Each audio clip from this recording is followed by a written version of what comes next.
This is the story on how the flower did receive its name. And as all good stories start, once upon a time in the beautiful land of Avalon, there was a beautiful star fairy named Nocturne.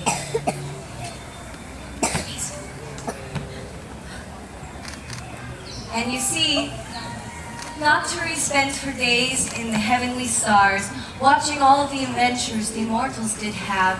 And one day, she decided if they could have fun and adventures, why should I not? So, she did come to live amongst the mortals. And one day, she was walking through the woods and spied in the distance the sparkle of a brilliant light. And being a fairy, we are very curious of certain things. And so, she decided the best thing to do was to hide behind the shrubbery to get a closer look. But unfortunately, it's not a very good spying place. So she creeped forward and stepped on a twig, making a loud noise.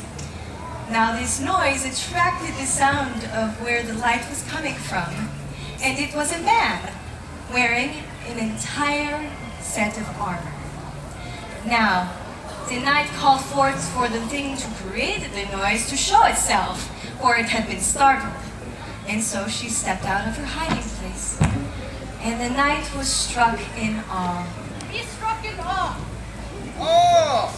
For you see, Nocturne was the most beautiful thing he had ever seen. And so, since there was a spark between the two of them, they decided to meet in the same place at the same time, the very next day. And so they did meet that day, and the next day, and the next day. And it went on like this for a while, but it was safe to say that they had fallen in love with each other. And one day, they decided walking through the woods together when they happened upon the edge of a riverbank. Now, upon the other side of this riverbank was a grove of beautiful flowers that Nocturne had not seen before. And so, the knight saw the longing in his beloved's eyes and decided that he would retrieve them for her.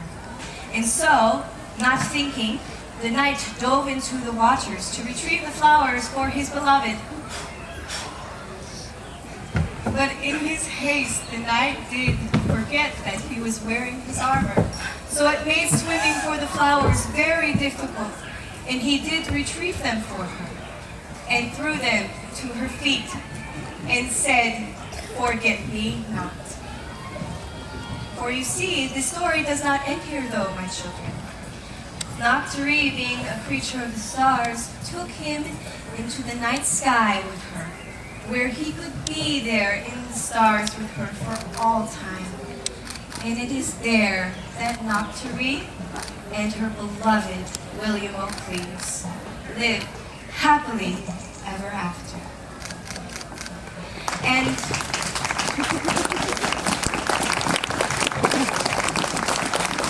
I do believe also, being Izzy is a very beautiful and special girl, the fairies have given her these training wings to start her training, as well as these bouquet of beautiful flowers.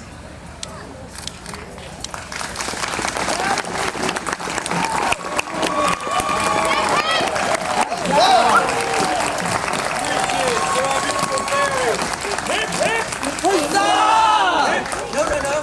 All right. I'm stopping it.